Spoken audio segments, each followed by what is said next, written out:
welcome to Millennium News Hour. I am Tanziba Nawreen. In today's bulletin, we will present top and trending news from across the nation and the world. Let's begin with the headlines of the day.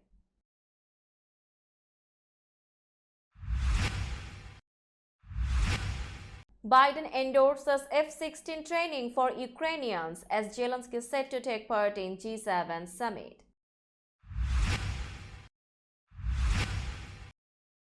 Judge shows willingness to release some records entire Nichols beating death.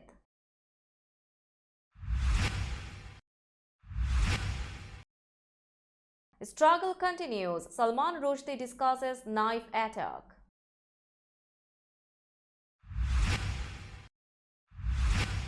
Twitter accuses Microsoft of misusing its data, foreshadowing a possible fight over AI.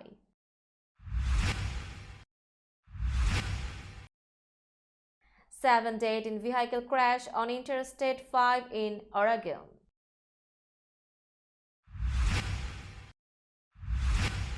Parents of transgender kids seek to block DeSantis' ban on gender-affirming care for minors.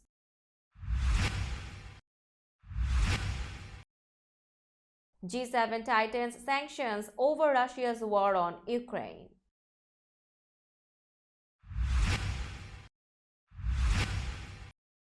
Ukraine's Zelensky to attend G7 as leaders of pressure on Russia.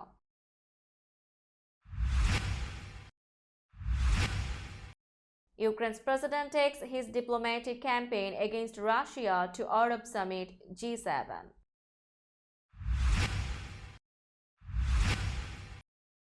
Obama Colbert among 500 Americans banned from going to Russia.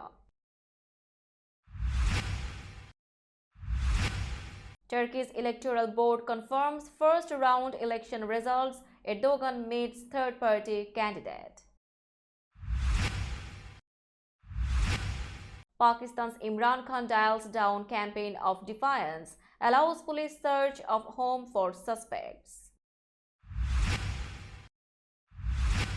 Myanmar says official death toll from Cyclone Mocha at least 145, says aid is being provided. 88-year-old Australian doctor freed 7 years after kidnapping by Islamic extremists in West Africa. Brittany Griner set for first WNBA game since detainment in Russia. And Kichaku ends 6th longest game in NHL history. Panthers outlast Hurricanes 3-2 in 4th OT. You are listening to headlines, now news in detail. President Joe Biden told allies Friday he was approving plans to train Ukrainian pilots on US-made F-16 fighter jets, according to two people familiar with the matter, as leaders of the world's most powerful democracies worked to toughen punishments on Russia for its 15-month invasion of Ukraine. The group of 7 leaders are meeting in Hiroshima with Ukrainian President Vladimir Zelensky set to take part in their summit on Sunday. The green light on F-16 training is the latest shift by the Biden administration as it moves to arm Ukraine with more advanced and lethal weaponry, following earlier decisions to send rocket launcher systems and Abrams tanks. The US has insisted that it is sending weapons to Ukraine to defend itself and has discouraged attacks by Ukraine into Russian territory. The G7 leaders also used their summit to roll out a new wave of global sanctions on Moscow, as well as plans to enhance the effectiveness of existing financial penalties meant to constrain President Vladimir Putin's war effort. A Tennessee judge on Friday continued to temporarily block the release of more video footage and records in the investigation into Tyre Nichols' death, but said he does want to make public as much information as possible that would not interfere with the rights to a fair trial for 5 Memphis police officers facing charges. Shelby County Criminal Court Judge James Jones Jr. asked prosecutors to outline the information they think should and should not be released to the public and then give the list to defense attorneys.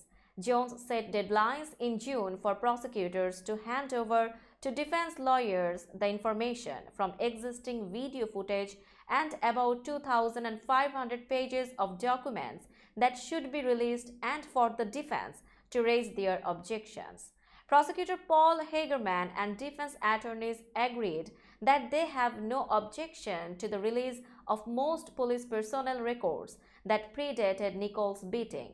But they both also agreed that the release of so-called guarantee statements, which stem from investigative interviews given by the officers to the Memphis Police Department administrators, should not be given to the media.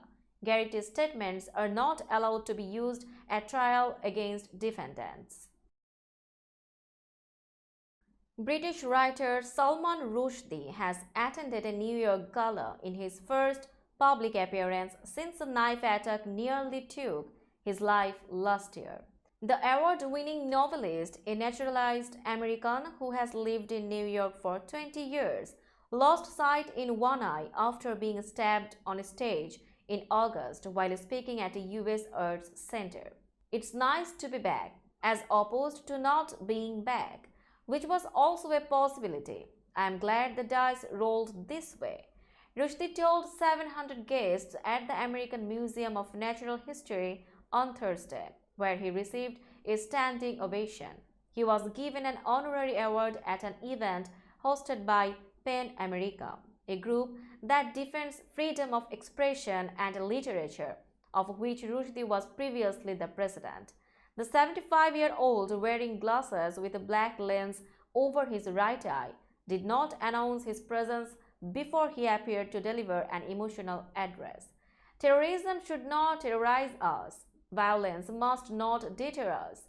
The struggle continues, Rushdie proclaimed in French, Spanish, and English, according to a PEN America press release. Rushdie lived in hiding for years after Iran's first supreme leader, Ayatollah Ruhollah Khomeini, ordered his killing for what he deemed the blasphemous nature of the satanic verses, a book Rushdie published in 1988. He has since become an icon of free speech and is still an outspoken defender of the power of words. A lawyer for Twitter owner Elon Musk accused Microsoft of misusing the service's data and demanded an audit from the software giant. The latter primarily addresses a seemingly narrow set of alleged infractions by Microsoft in drawing information from Twitter's database of tweets.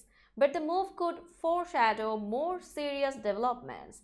Musk has previously accused Microsoft and its partner OpenAI in a tweet of illegally using Twitter data to develop sophisticated AI systems such as ChatGPT.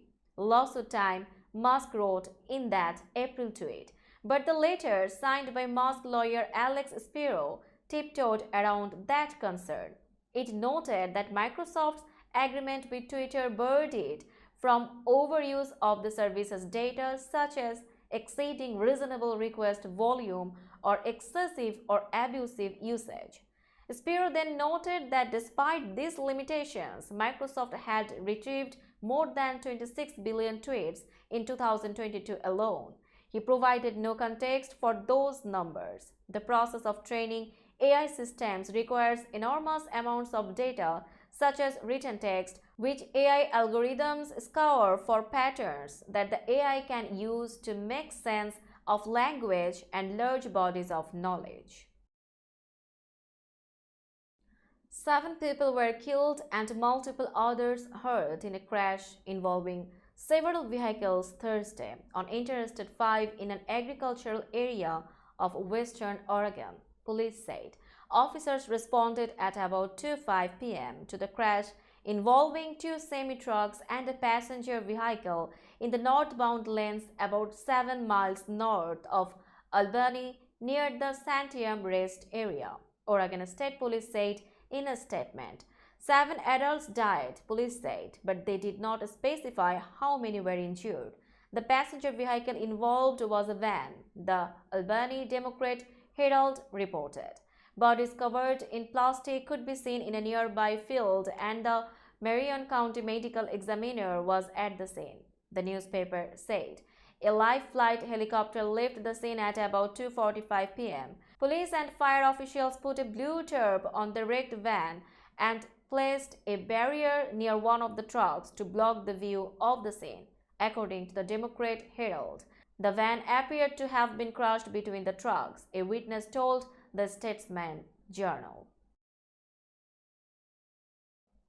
The parents of 3 transgender children in Florida are trying to get a federal judge to block a new law that bans gender-affirming care for minors, a signature policy of Republican Governor Ron DeSantis as he nears his presidential campaign.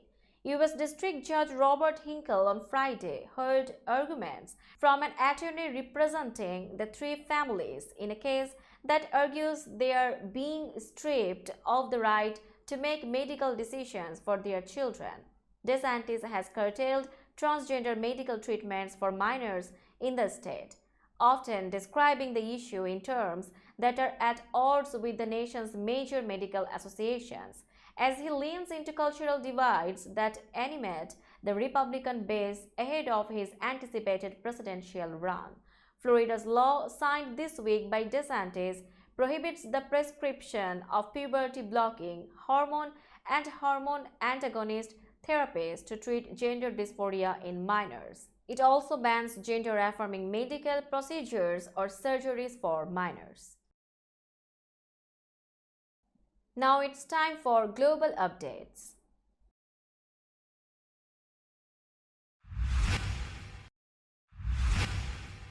Leaders of the group of 7 countries have pledged to tighten sanctions aimed at punishing Russia for its invasion of Ukraine, intensifying what is already one of the harshest sanctions efforts ever implemented. The move came on the first day of the 3-day G7 summit in Japan and marked the latest sanctions and export controls targeting Moscow, which have hit thousands of targets and imposed steep curbs on Russia over its invasion of Ukraine last year. Our support for Ukraine will not waver, the G7 leaders said in a statement released after closed-door meetings on Friday. They pledged to stand together against Russia's illegal, unjustifiable and unprovoked war of aggression against Ukraine. Russia started this war and can end this war, they said. A statement issued by G7 leaders said restrictions would cover exports of industrial machinery, tools and technology useful to Russia's war effort, while efforts would be pursued to limit Russian revenues from trade in metals and diamonds. Ukrainian President Vladimir Zelensky will attend the Group of 7 summit in Japan in person as the Club of Rich Democracies seeks to ramp up pressure on Russia to end its war in Ukraine. Zelensky's attendance at the G7 Leaders Summit in Hiroshima is an unexpected development after the Japanese government earlier told local media that the Ukrainian leader would only attend Sunday's talks via video link. Alexei Danilov, Secretary of Ukraine's National Security and Defense Council, confirmed on national television on Friday that Zelensky would attend the summit. We were sure that our president would be where Ukraine needed him, in any part of the world, to solve the issue of stability of our country, Danilov said. There will be very important matters decided there, so physical presence is a crucial thing to defend our interests. Ukraine's presidential office said it had told Japan's Kyodo News a day earlier that Zelensky's attendance had not been ruled out, but would depend on the situation on the battlefield. Ukrainian President Vladimir Zelensky addressed a summit of Arab leaders in Saudi Arabia on Friday, before what a senior official said would be a trip to Japan for a meeting with the leaders of the world's most powerful democracies. Zelensky has in recent months made foreign trips to shore up diplomatic support for Ukraine's fight against Russia's full-scale invasion almost 15 months ago and solicit more military support. He earlier this week returned from a 3-day trip to Italy, the Vatican, Germany, France, and the United Kingdom. Ukraine and Russia are squaring up for a major and potentially decisive phase in the war as Kiev prepares an expected counter-offensive. The conflict has been bogged down in a war of attrition in recent months amid bad weather. Zelensky's office said he was invited to attend the Arab League summit in Jeddah, where he met with Saudi Crown Prince Mohammed bin Salman before holding other bilateral meetings. They discussed Zelensky's peace plan, the security situation in Ukraine, and possible investments in the reconstruction of the country, a presidential statement said. Zelensky also invited Prince Mohammed to visit Ukraine. In response to a new round of US sanctions, Russia announced Friday that it was banning 500 Americans from entering the country, including former President Barack Obama and comedian Stephen Colbert. The list released by the Foreign Ministry did not specify complaints against each individual, but the ministry said the offenses included spreading Russophobia, supplying Ukraine with arms, and officials who were directly involved in the persecution of dissidents in the wake of the so-called storm of the Capitol. The ban includes 45 members of the U.S. House, Senators J.D. Vance, Katie Britt, and Eric Schmidt, and former ambassadors to Russia John Tiff and John Huntsman. The ministry said it had also denied a U.S. request for consular access to Ivan Gershkovich, the Wall Street Journal reporter who was arrested in late March and charged with espionage. The ministry said that was in response to the United States denying visas to Russian journalists who wanted to cover Foreign Minister Sergei Lavrov's visit to the United Nations last month. The latest sanctions aimed at Russia include tighter restrictions on already sanctioned people and companies involved in the war effort. The financial penalties have been primarily focused on sanctions evaders connected to technology procurement for the Kremlin. Turkey's Supreme Election Board on Friday confirmed the results of the first round of Turkey's presidential election, in which neither incumbent President Recep Tayyip Erdogan nor his main challenger, opposition leader Kemal Kılıçdaroğlu, receiving the majority support needed for an outright victory. The Electoral Board announced that Erdogan secured 49.24% of the vote, with Kılıçdaroğlu getting 45.07% and a third candidate, nationalist politician Sinan Ogan, receiving 5.28%, necessitating a runoff election on May 28 between the top two contenders. Ogan, a former academic who was backed by an anti-migrant party, might hold the key to victory in the runoff now that he is out of the race. Speaking to Turkish media earlier this week, Ogan listed the conditions to earn his support. Among them are taking a tough stance against the Kurdistan Workers' Party or PKK, as well as creating a timeline for sending back millions of refugees, including nearly 3.7 million Syrians.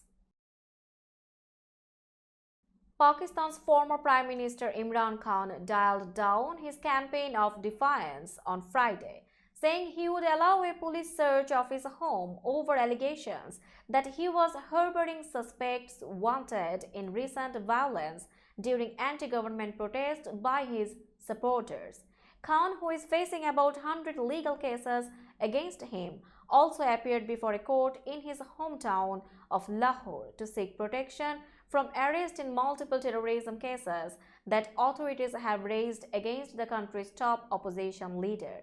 He also condemned days of violence in which his supporters attacked public property and military installations after he was dragged out of a courtroom and arrested in a graft case in the capital, Islamabad, last week. At least 10 people were killed in clashes between his supporters and police across the country. The rioting subsided only when Pakistan's Supreme Court ordered Khan's release. Police sought Khan on charges of inciting supporters of his Pakistan Tehreek-e-Insaf party to violence. He denies the allegations, saying he was in the custody of the National Accountability Bureau in a graft case when the clashes erupted. Khan appeared conciliatory as he appeared before an anti-terrorism court in Lahore, the provincial capital of Punjab. The judge granted him protection from arrest in 3 terrorism cases until early in June. The official death toll from the powerful cyclone that struck Myanmar has burgeoned to at least 145, including 117 members of the Muslim Rohingya minority, state television reported Friday. It said the figure applied to the western state of Rakhine, where Cyclone Mocha did the most damage, but did not say how many storm-related deaths there have been in other parts of the country. The accounting of casualties from the cyclone has been slow, in part due to communication difficulties in the affected areas and the military government's tight control over information. The military government has said that unofficial death tolls surpassing 400 are false, but in the absence of independent confirmation, uncertainty remains about the actual extent of casualties and destruction. An 88-year-old Australian doctor held captive by Islamic extremists in West Africa for more than 7 years has been freed and has returned to Australia. Ken Elliott was safe and well and was reunited with his wife and their children on Thursday night, Foreign Minister Penny Wong said. "I am very pleased to advise that Dr. Ken Elliott, who has been held hostage in Western Africa for some 7 years, has been reunited in Australia with his family," Ong told reporters in Sydney. Elliott and his wife were kidnapped in Burkina Faso, where they had run a medical clinic for 4 decades. Jocelyn Elliott was released 3 weeks later. Ong said no ransom was paid to secure Elliott's freedom, but no other details on his release were disclosed. Media reported he was reunited with his family in Perth, the West Coast city where he is from. Now it's time for business news.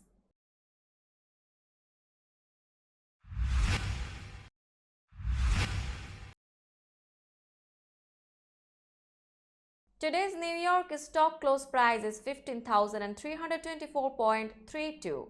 The NYSE Composite is decreased by 21.11 points or 0.14%.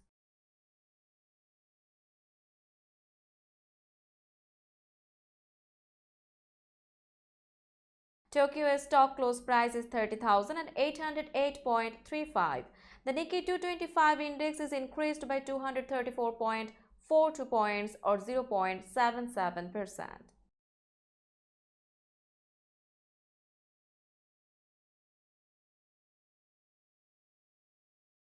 Shanghai stock close price is 3,283.5417. The Shanghai index is decreased by 13.78 points or 0.42%.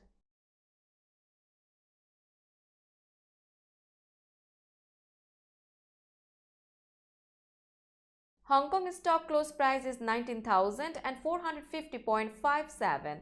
The Hang Seng index is decreased by 276.68 points or 1.40%.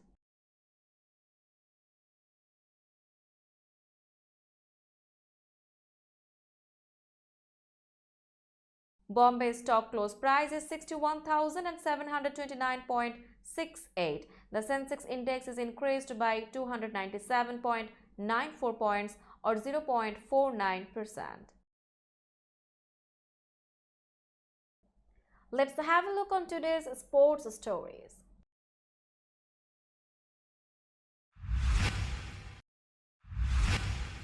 Brittany Griner got a chance to shake off some rust last week when she played a pre-season WNBA game for the first time since she was detained in Russia on drug-related charges.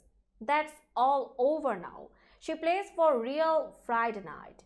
Griner and the Phoenix Mercury visit the Los Angeles Sparks as part of a 4-game slate on the first day of the WNBA season. The 32-year-old center scored 10 points in 17 minutes in a home exhibition loss against Los Angeles last week. Griner was arrested at Moscow's Sheremetyevo airport in February 2022 after Russian authorities said a search of her luggage revealed vape cartridges containing cannabis oil. She returned to the US in December after she was part of a high-profile prisoner swap. Since her release, Griner has used her platform to advocate for other Americans being detained abroad. She was already an LGBTQ activist since publicly coming out in 2013. Back and forth they went, the Florida Panthers and Carolina Hurricanes playing a game that seemed destined to have no end while leaving legs growing ugly with each passing minute. Then, just as the teams appeared headed for yet another extra period, Matthew Kechaku pounced on his chance to finish off yet another overtime and rolled victory for the Panthers in these playoffs. Kechaku beat Frederick Anderson in the final seconds of the fourth overtime to give the Panthers a 3-2 victory over the Hurricanes early Friday in Game 1 of the Eastern Conference Final.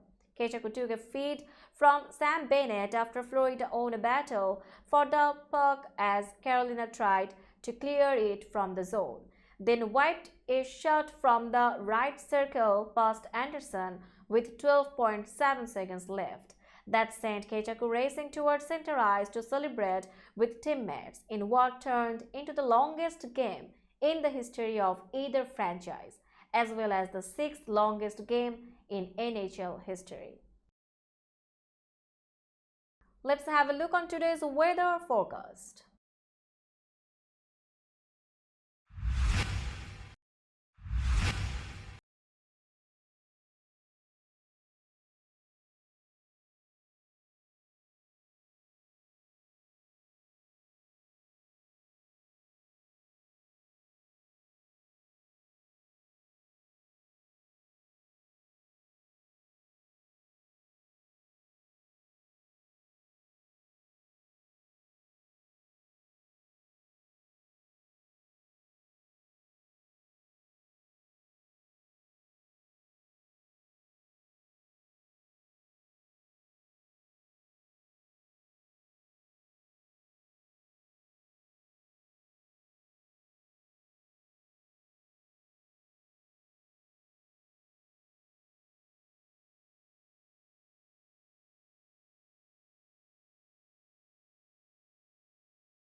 That's all in today's news. Keep watching Millennium News 24 for latest update.